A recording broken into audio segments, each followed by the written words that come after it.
paggawa ng kandila ay nagsimula noong sinaunang panahon. Mga 3,000 taon na ang nakaraan. Sa isang lugar sa Anastasio, makilala natin isa sa mga manggagawa ng kandila. Kaya samahan niyo kami para interviewin siya at makilala ng lubusan. Magandang hapon sa inyong lahat. Ngayong araw na to ay may mai-interview tayong isang manggagawa ng kandila. At makikita niyo sa aking paligid, dito sila nakatira. Halina't sabay-sabay nating subaybayan ang kanilang pang-araw-araw na hanap buhay.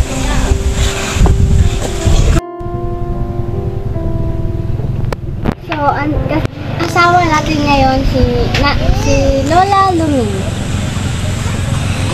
At siya ating interviewin about sa kanyang mga kandila. Lola Luming, maraming salamat po dahil pinayagan niyo po kami ma-interview ko niyo ngayong araw. Okay na po. Ano po ito ang ginagawa ni Lola? Gilanay na yung ibubo ng mahal. Kamala, Tapos ito po yung ginagamit yung hulmahan. Malaki naman po yung kita niyo dito. iwan kapalit ng bugat. May mga anak din po kayo. Daghan. Iyak ko. Lahat po sila andito pa sa tabi niyo. Or may kanya-kanya ng buhay. Hinarap ko yun.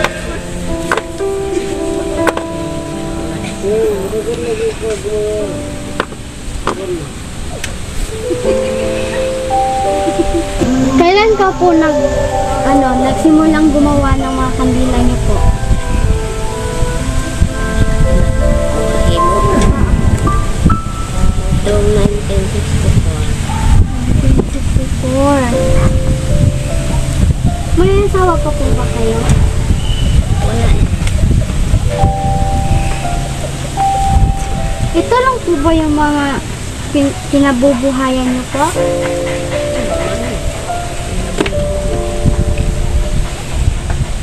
Ubanan ko daw po. Gatin-gatin. Oo nga. Mapapansin nga po talaga natin na marami sila pong garden dito. May samot-saring prutas at mga gulay. Kayo lang po nagtanim nun.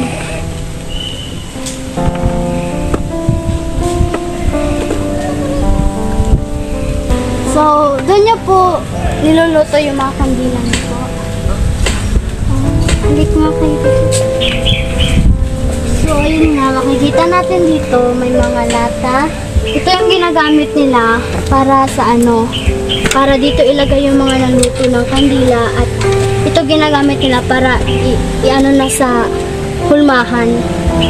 Tapos, dito nila niluluto ang buong kandila hanggang sa maano na.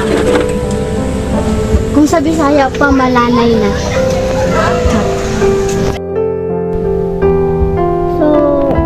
Dito sa ating kanan, dito yung nila, yung bahay nila. At dito sila natutulog. Pakita mo.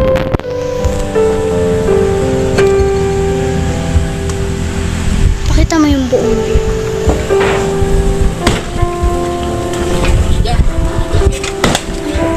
So, isasarado na natin yan. At dito tayo sa likuran nila, which is, makikita na lang natin ay mga damo. Puro damo na lamang ang andi dito. At ganyan lamang kaliit ang kanilang tirahan kung sa malayuan. At hindi ko maatim kung paano sila magkakasya dyan. Sabi nga ni nanay, Siyam ang kanyang anak. At hindi ko maisip kung paano sila magkakasya dyan. Pero baka yung mga anak nila may kanya-kanya na rin buhay. May mga asawa at anak, ganon. Kaya, ano na lang, respetuhan. Isa salamat, Lola, dahil pinaunlakan niyo kami dito at pumayag kayo na interviewin namin kayo. At maibahagi rin sa iba ang iyong buhay. Salamat.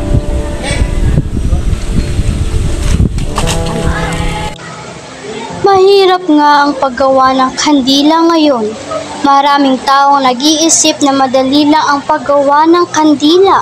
Pero hindi nila alam ang kahirap at dedikasyon na kailangan para magawa ang isang magandang kandila.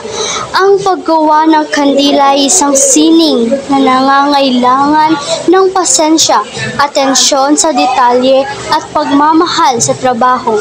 Kailangan ng mga manggagawa ng kandila na maingat na piliin ang mga materyales, ihalo ang mga wax at imolde ang mga kandila. Kailangan din nilang tiyakin na ang bawat kandila ay may magandang amoy, kulay at hugis nito.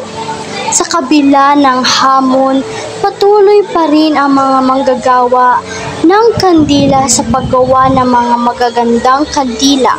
Sila ay mga taong may dedikasyon at pagmamahal sa kanilang trabaho. Saludo ako sa kanila.